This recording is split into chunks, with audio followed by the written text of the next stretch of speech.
আসসালামু আলাইকুম, Monira blog kitchen থেকে আমি মনিরা বলছি। আজ আপনাদের তৈরি করে দেখাবো খুব সহজভাবে এবং খুব কম সময়ে কিভাবে মিষ্টি কুমড়া দিয়ে চিংড়ি মাছ রান্না করতে হয়। ভিডিওটি দেখতে সঙ্গে থাকুন। রান্না করতে চলে আসলাম। কড়াইয়ের মধ্যে আমি তেল দিয়েছি। এবার দিয়ে দিলাম 1 মুঠ পেঁয়াজ আর দিয়ে দিচ্ছি 5-6টা কাঁচামরিচ। দিয়ে এখন কিছুক্ষণ নেড়ে চেড়ে ভালোভাবে পেঁয়াজ আর মরিচটাকে ভেজে নেব একটু লাল লাল করে।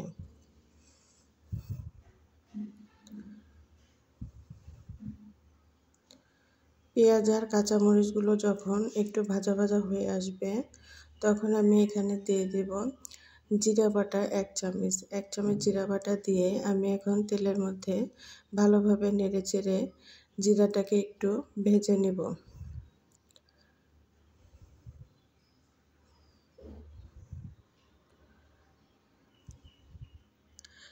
এখন আমি এখানে কিছু মশলা ব্যবহার করব। লবণ দিয়ে দিলাম 1 চামচ, হলুদ দিয়ে দিলাম 1 চামচ, ধনিয়ার গুঁড়া দিয়ে দিলাম 1 চামচ, আর হাফ চামচের একটু বেশি দিয়ে দিলাম গুঁড়া মরিচ। দিয়ে তেলের মধ্যে কিছুক্ষণ নেড়েচেড়ে ভেজে নেব। এখন আমি এখানে দিয়ে দেব চিংড়ি মাছ। চিংড়ি মাছগুলো দিয়ে নেড়েচেড়ে নেব কিছুক্ষণ। এই চিংড়ি মাছগুলো কে কে খেয়েছেন, এই চিংড়ি মাছগুলো চেনেন কে কে? আমি প্রথম এই চিংড়ি মাছগুলো খেয়ে দেখলাম, খেতে ভালোই লাগছিল। আপনারা কে কে খেয়েছেন কমেন্ট করে জানাবেন। তবে আমি এই চিংড়ি মাছগুলোর নামও জানি না, নাম কি। এখন কিছুক্ষণ তেলের মধ্যে এভাবে নেড়ে নেব, নিয়ে পানি দিয়ে দেব মাছটাকে কষানোর জন্য। চিংড়ি মাছ না ভেজে যদি এভাবে কষিয়ে রান্না করেন তাহলে কিন্তু এর টেস্ট অনেক ভালো লাগে খেতে, আলাদা একটা টেস্ট। ভেজে রান্না করলে একমতো টেস্ট, এভাবে কষিয়ে নিয়ে রান্না করলে এটার কিন্তু টেস্ট আলাদা। এই যে দেখুন একদম কষানো হয়ে এসেছে। এখন আমি এখানে দিয়ে দেব কেটে রাখা মিষ্টি কুমড়া। আমার মিষ্টি কুমড়াটা খুব বেশি পাকা ছিল না, এরকম পাকা ছিল। এই মিষ্টি কুমড়াটা দিয়ে দিলাম। তবে অতিরিক্ত যে পাকা মিষ্টি কুমড়াটা, সেই মিষ্টি কুমড়াটা দিয়ে কিন্তু প্রত্যেকটা রান্নায় অনেক টেস্ট হয়ে থাকে।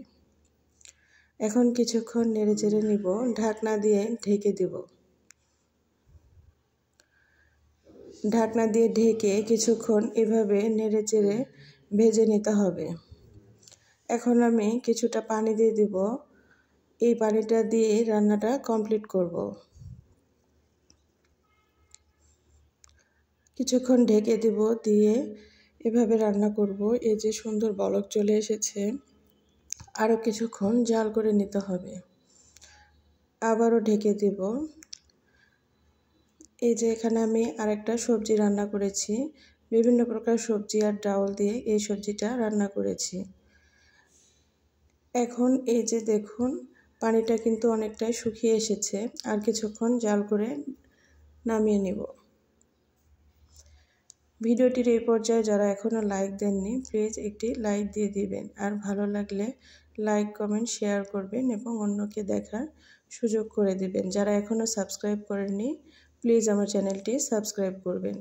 এখন আমি উপর থেকে কিছুটা ধনিয়া পাতা দিয়ে দিলাম। ধনিয়া পাতা দিলে কিন্তু খেতে খুব ভালো লাগে। এই যে বাস রেডি আমার চিংড়ি মাছ দিয়ে মিষ্টি কুমড়ার তরকারিটি। এভাবে একবার হলেও ট্রাই করে দেখবেন, খেতে কিন্তু অসাধারণ লাগে। এই যে চুলা আমি বন্ধ করে দিয়েছি। দেখুন মাশাআল্লাহ কত লোভনীয় হয়েছে। ভালো থাকবেন সবাই, অসংখ্য ধন্যবাদ।